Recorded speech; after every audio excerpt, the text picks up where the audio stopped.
সাকিব আল হাসানের বিরুদ্ধে গ্রেপ্তারি পরোয়ানা, চেক ডিজনার মামলায় আদালতের আদেশ। চিটাগাংকে হারিয়ে বিপিএল এ ধারাবাহিক বরিশাল, উঠছে রংপুর, ৮ জয়েও তৃপ্ত নন অধিনায়ক।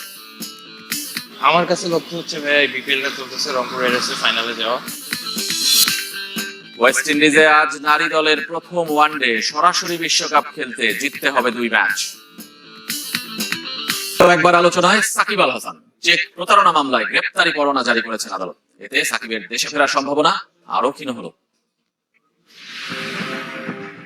একের পর এক বিতর্ক, সমালোচনা পিছু ছাড়ছে না সাকিব আল হাসানের। সাফল্যের চূড়া থেকে এক ধাক্কায় মাটিতে নেমে গেছেন এক সময়ের বিশ্ব আর দেশ সেরা ক্রিকেটার, যার সবচেয়ে সংযোজন গ্রেপ্তারি পরোয়ানা জারি হওয়া।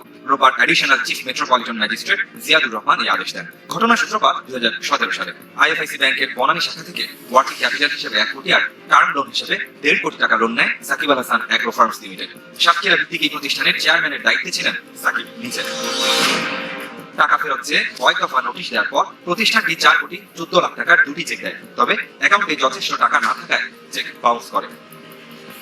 পরবর্তীতে দৈনিক পত্রিকার মাধ্যমে লিগ্যাল নোটিশ দেয় ব্যাংকটি, কিন্তু সেই নোটিশের 30 দিন পেরিয়ে গেলেও কোনো সাড়া পাওয়া যায়নি। শেষ পর্যন্ত 15 ডিসেম্বর ব্যাংকটির হয়ে অ্যাগ্রো ফার্ম লিমিটেডের 4 জনের বিরুদ্ধে মামলা করেন জনসংযোগ কর্মকর্তা শাহিবুর রহমান।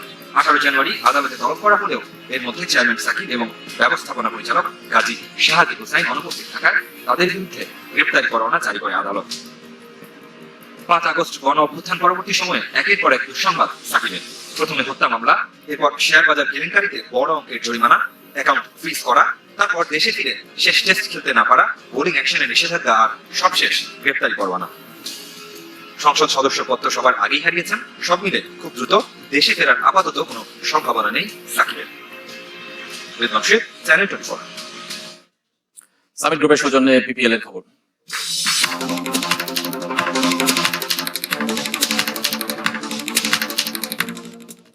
জয়ের ধারাবাহিকতায় ফরচুন বরিশাল, চিটাগং কিংসকে হারের বৃত্তে রেখে দিতেছে 6 উইকেটে। সাগরিকায় টসে ব্যাট করতে নেমে বিপর্যয় পড়ে কিংস, 39 রানে হারায় 5 উইকেট।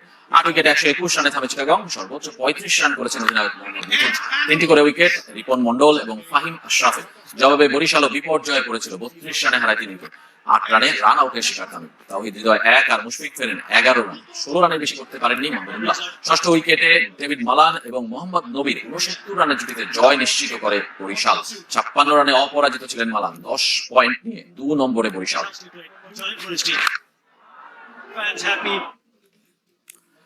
দিনের দ্বিতীয় ম্যাচে মুখোমুখি দুর্বার রাজশাহী এবং খুলনা টাইগার্স। ব্যাট করতে নেমে খুলনার সবশেষ সংগ্রহ 3 উইকেটে 168 রান। চট্টগ্রামের জোরামে চৌধুরী স্টেডিয়ামে টস জিতে ব্যাট করতে নামে টাইগার্স। 27 করে নাইম শেখ আউট হলে 42 রানে ভাঙে বোধহরি জুটি। মেহেদী মিরাজ করেন 26 রান।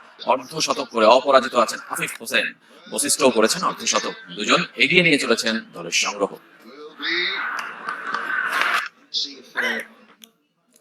দারুণ শুরুর পরও নির্ভার থাকতে চান না নুরুল হাসান সোহান।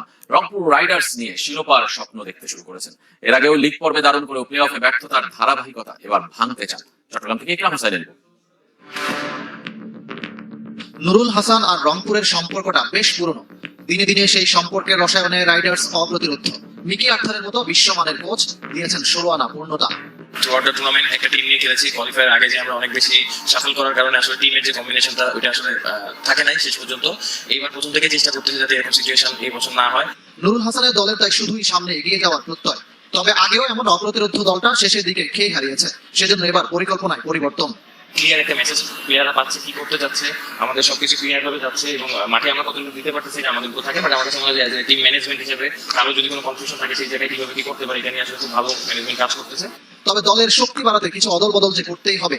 পরের ম্যাচ থেকে খেলবেন সৌম্য সরকার, নাহিদ রানাকেও বিশ্রাম দিতে হয়েছে।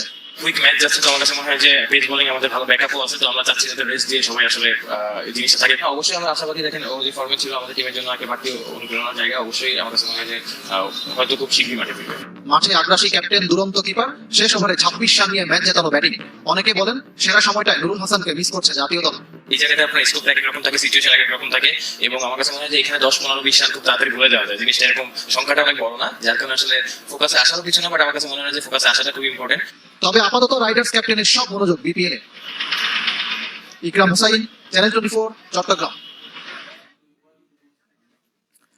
এদিকে কাল চট্টগ্রাম পর্বের চতুর্থ দিন দুই ম্যাচ যথারীতি। প্রথমটিতে প্রথম দল হিসেবে প্লে অফের দৌড় থেকে ছিটকে পড়া ঢাকা ক্যাপিটালসের প্রতিপক্ষ আরেক তলানির দল সিলেট স্ট্রাইকার্স। ৮ ম্যাচের 7টিতে হেরেছে ঢাকা, আর 7 ম্যাচে মাত্র 2 জয় সিলেটের। দ্বিতীয় ম্যাচে চিটাগং কিংস লড়বে দুর্বার রাজশাহীর বিপক্ষে। প্রথম দেখায় ওসমান খানের বিরুদ্ধে পদ্মাপাড়ের দলটিকে 105 রানের বড় ব্যবধানে হারিয়েছিল চিটাগং। কণ্ঠের জাদু দিয়ে ধারাভাষ্য মাতিয়ে রাখেন তিনি। দেরিতে হলেও এসেছেন বিপিএল এ। নিউজিল্যান্ডের ড্যানি মরিসন এবারের অন্যতম আকর্ষণ। উইকেট আর বাংলাদেশিদের প্রশংসা করেছেন। ভবিষ্যতে তামিমকে দেখছেন কমেন্ট্রি বক্সের পার্টনার হিসেবে, আর সাকিবকে কোচিং ক্যারিয়ারে। চট্টগ্রাম থেকে ইকরাম হোসেনের report. We were saying a short run up and strong, a big heart. মাঠে 4 ছক্কা আর কমেন্ট্রি বক্সে ড্যানি মরিসন। ক্রিকেট উপভোগ করতে আর কি লাগে। ক্রিকেটার পরিচয় ছাপিয়ে ধারাভাষ্যকার হিসেবে দুনিয়া জোড়া খ্যাতি ড্যানির। কোথা থেকে পান মাতিয়ে রাখার শক্তি? Any of the franchise T20s around the world. বিশ্বের যে কোনো টি-20 ফ্র্যাঞ্চাইজি লিগে প্রচুর দর্শক থাকে, তারা গ্যালারি মাতিয়ে রাখে। ধারাভাষ্যকার হিসেবে তাদের থেকে সেটা আমি গ্রহণ করি এবং আরো জোরালো করার চেষ্টা করি। Feed off the energy of that. দেশের ক্রিকেট প্রেমীদের পাগলামি পছন্দ করেন নিউজিল্যান্ডের সাবেক এই ক্রিকেটার। এবারের উইকেটের প্রশংসা ঝরল তার কণ্ঠে। তবে বিপিএল কে আরো আকর্ষণীয় করতে পরামর্শ ফরেন রিক্রুট ও পারিশ্রমিকের নজর দেওয়ার। I like the tournament and you got good pitches. এই উপমহাদেশের দর্শকরা সবচেয়ে বেশি ক্রিকেট অনুরাগী। বিপিএল ভালো টুর্নামেন্ট, উইকেট ভালো এবার। হেলস, মায়ার্স, মালান, ক্লার্কের মতো ক্রিকেটারকে দেখলাম। এরকম আরো অনেকে আসলে দারুণ হবে। তাদের যোগ্যতা অনুযায়ী পারিশ্রমিক দেওয়া প্রয়োজন। Alex Hales comes, Kyle Mears. নিজে পেসার ছিলেন বলে পেসারদের উপর চোখ থাকে সব সময়। টাইগারদের 2 প্রজন্মের 4 জন তার মন কেড়েছে। ভালো লাগে মুশফিক ও লিটনের batting. I like Tuscan Ahmed. I think তাসকিনকে পছন্দ করি, খুব পরিশ্রম করে। কয়েক বছর আগে রুবেলকে খুব ভালো লাগতো। রিপন মন্ডলকে দেখলাম দারুণ বল করতে। নাহিটানা তো অসাধারণ। I like Rubel, he was good. ধারাভাষ্যে তামিম ইকবাল, কোচিং এ সাকিব আল হাসানের ভবিষ্যৎ দেখছেন Danny Morrison. Shakib Al Hassan, of course, very good. Ikram Hussain, channel 24, Chattogram. দেশের বাইরে ক্রিকেটের খবর বলতাম। টেস্ট ওয়েস্ট ইন্ডিজকে 127 রানে হারিয়েছে পাকিস্তান। 2 ম্যাচ সিরিজে 1-0 এগিয়ে গেল স্বাগতিকরা। 3 উইকেটে 109 রান নিয়ে তৃতীয় দিন শুরু করে পাকিস্তান। তবে জোমেল ওয়ারিকানের ক্যারিয়ার সেরা বোলিং এ বিধ্বস্ত স্বাগতিক ব্যাটিং লাইন। মাত্র 48 রান যোগ করে বাকি 7 উইকেট হারায় পাকিস্তান। ইনিংসে 7 সহ ম্যাচে 10 উইকেট ওয়ারিকানের। 251 রানের টার্গেটে ব্যাট করতে নেমে সাজিদ আবরারের ঘূর্ণিঝড়ে 123 রানে অল আউট হয় ক্যারিবীয়রা। সাজিদ 5 আর আবরার নেন 4 উইকেট।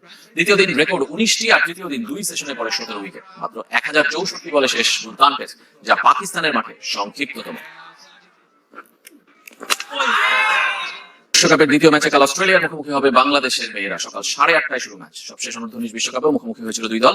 সেই ম্যাচে ওজি নারীদের হারিয়েছিল জুনিয়র টাইগার্সরা। এবারের আসরে জয় শুরু হয়েছে সুমাইয়া আফিয়াদের। নেপালকে হারিয়ে শুভ সূচনা করেছে বাংলাদেশ, আর নিজেদের প্রথম ম্যাচে স্কটল্যান্ডকে হারিয়েছে অস্ট্রেলিয়া। নারী দলের ক্যারিবীয় সফরের খবর। প্রথম ওয়ানডেতে আজ ওয়েস্ট ইন্ডিজের মুখোমুখি হবে বাংলাদেশ। সেন্ট কিটসের ওয়ার্নার পার্কে রাত 12টায় শুরু হবে ম্যাচ। প্রথমবারের মতো ক্যারিবীয় দ্বীপে খেলার অপেক্ষায় বাংলাদেশ। অচেনা কন্ডিশনের সাথে মানিয়ে নিতে 5 দিন সময় পেয়েছে টাইগার্সরা। সিরিজের 3 ওয়ানডে আইসিসি উইমেন্স চ্যাম্পিয়নশিপের অংশ। সরাসরি বিশ্বকাপ খেলতে বাংলাদেশকে জিততে হবে সিরিজ। অন্তত 2 ম্যাচে জয় চাই তাদের। ঘরের মাঠে আয়ারল্যান্ডকে হোয়াইট ওয়াশের সুখ স্মৃতি নিয়ে ওয়েস্ট ইন্ডিজ সফরে নিগার সুলতানা দল। তবে দুশ্চিন্তার নাম ব্যাটিং লাইন আপ, যা কাটিয়ে ওঠার চেষ্টায় পুরো দল। স্বাগতিকরাও নেই ততটা স্বস্তিতে। নিজেদের শেষ 5 ম্যাচে হেরেছে। অবশ্য 2 দলের শেষ দেখায় জিতেছে ওয়েস্ট ইন্ডিজ। এখানে আসার আগে আসলে অনেক শনিবার মাথায় আসছিল, মানে আমার কাছে মনে হয় যে দল ছেড়ে খেলাটা বেশি গুরুত্বপূর্ণ আমাদের কাছে। কারণ পয়েন্ট ব্যাগের আগে আসলে ভালো ক্রিকেট খেলা অনেক বেশি ইম্পর্টেন্ট। সো দলের সবার ভিতরে এই মুহূর্তে আমি দেওয়ার চেষ্টা করছি যে নট অ্যাবাউট যে আমরা ওডিআই কোয়ালিফাই করতে হবে, আমাদের পয়েন্ট ব্যাগ করতে হবে এটা না, যেন সবাই সবার মুখোমুখি সিলেট এবং রংপুর বিভাগ। মিরপুরের শেরে বাংলা স্টেডিয়ামে টস হেরে ব্যাট করতে নামে সিলেট। সুরমাপাড়ের দলটির হয়ে খেলছেন অলক কাপালি, ইমতিয়াজ হোসেন তান্না। ফাইনাল ম্যাচের উদ্বোধন করেন বিএনপি ক্রীড়া সম্পাদক আমিনুল হক এবং আন্তর্জাতিক বিষয়ক সদস্য ইশরাক হোসেন। এ সময় ছিলেন বিসিবি সভাপতি ফারুক আহমেদ সহ অন্য পরিচালকরা। ম্যাচের আগে সঙ্গীত শিল্পী ঐশী গান পরিবেশন করেন। কালো আয়োজনে উন্মোচন হলো তারুণ্যের উৎসবের অনূর্ধ্ব-15 ফুটবল লিগের লোগো। হয়েছে আসলে সিলেট পর্বের ড্র। 25 জানুয়ারি সিলেট হবিগঞ্জ ম্যাচ দিয়ে শুরু হবে অনূর্ধ্ব-15 লিগ। বাছাইকৃত ফুটবলারদের সুযোগ মিলতে পারে সাফ এবং এএফসির আসরের বয়স ভিত্তিক দলে। রোববার ফুটবল ভবনে আয়োজিত অনুষ্ঠানে অতিথি ছিলেন ক্রীড়া সচিব রেজাউল মাকসুদ জাহিদ। অনুষ্ঠানে বক্তব্য রাখেন রফিকের সহ সভাপতি নাসির শাহরিয়ার জাহিদি এবং অনূর্ধ্ব-15 লিগ কমিটির চেয়ারম্যান মঞ্জুরুল করিম। জাতীয় দলের coach Javier Cabrera, footballer Jamal Bhuyan সহ ক্যাম্পের নারী ফুটবলাররাও ছিলেন অনুষ্ঠানে। ক্রীড়া সচিব জানিয়েছেন, নির্ধারিত সময় বঙ্গবন্ধু স্টেডিয়ামে খেলা ফেরানোর চেষ্টা করছে মন্ত্রণালয়, যদিও জুন পর্যন্ত বেড়েছে সংস্কার প্রকল্পের মেয়াদ।